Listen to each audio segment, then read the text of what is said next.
你敢相信吗？下一个离开快船的人很可能就是哈登。因为就在保罗被快船开除的当晚，哈登偷偷发了一条朋友圈，内容就是库里与科尔的合照。照片里，师徒两人正在讨论赛前计划，其乐融融，一片祥和。他发这组照片最主要的原因是库里试穿了他代言的球鞋，可明明有很多其他穿鞋的镜头可以选择，哈登挑的照片为什么偏偏是库里与科尔的合照？这背后究竟藏着什么秘密呢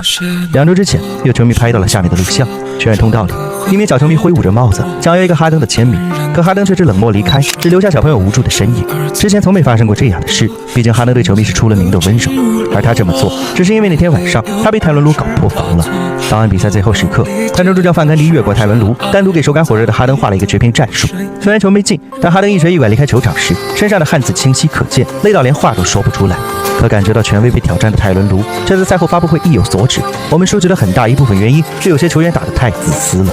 这是两人的矛盾第一次被摆上台面，可类似的剧本在2天前又一次上演。球队大比分输给热火，但泰伦卢却做了一件恶心哈登的事。当时球队已经落后了快30分，泰伦卢却把首发球员们换回场。聪明的你肯定发现了，5个首发只有哈登不在。箭头转到替补席，哈登双目无神，不知道在想些什么。整个下半场，体育主力几乎打满，但哈登只打了86秒。2年之后，保罗被快船开除，记者们纷纷爆料是保罗的激进惹怒了卢指导，可他们不知道，哈登与卢指导的矛盾比保罗要早得多。因为直播镜头下，他不止一次质疑过泰伦卢，情绪激动，口不择言。或许是预感到了自己的结局，在保罗离开的当晚，哈登就发了那条朋友圈。他羡慕那样的师徒情，因为科尔愿意倾听库里说的一切，但卢永远不会相信哈登。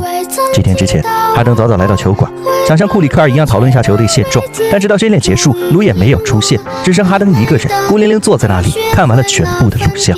也许离开从来都不是突然决定的，只是一点点的矛盾积累成了最惨烈的结局。哈登没有错，他已经为这支快船燃尽一切，只是他忽略了一支从来都没有人情味的球队又怎么可能结束他孤独的漂泊了。